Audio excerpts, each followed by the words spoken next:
एभली न हो जो थे कि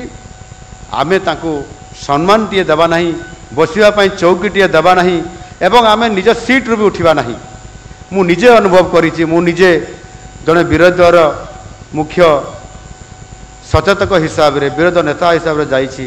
जड़े सरकारी दलर उपमुख्य सचेतक हिसाब रे जाइछि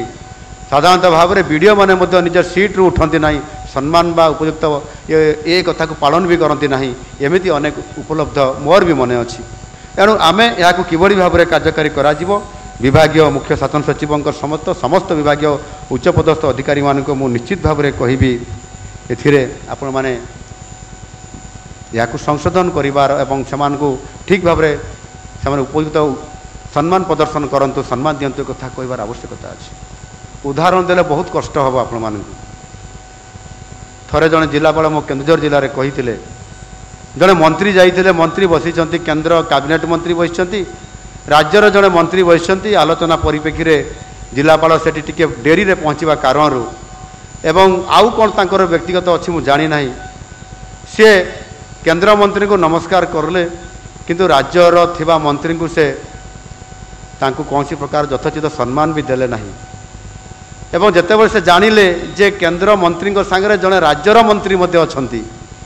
से मानवर सांसद भी थिले मु विधायक थी अनेक विधायक भी आम सहित थिले एवं कथा प्रसंग जितेबाला केंद्र मंत्री राज्य मंत्री को कहते ना कौन कहते आपण ये समय भितर ना कौन कहते आपण मंत्री महाशया टिके कहतु से से अनै देखिले जे सेठी जड़े मंत्री भी बसि सत्य कि कलेक्टर जानी नथिले राज्य सरकार मंत्री आ से सरकार जड़े जिलापाल से जापर नहीं तांकर मंत्री जड़े उपस्थित अच्छा बोली शेष से कहले ओहो आप मंत्री अच्छा मुझे जापारि ना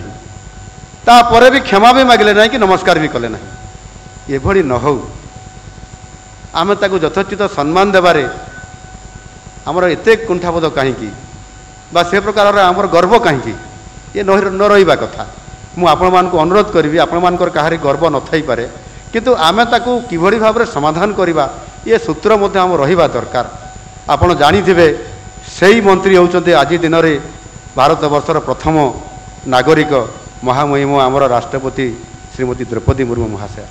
तो एक कथा कहवा बाहुल्य मते आज एइथिपाई जे आमे एथिरे बुक सर्कुलर 47 आधारित ये काम मध्य आमको यथोचित भाव में करिवार आवश्यकता अछि।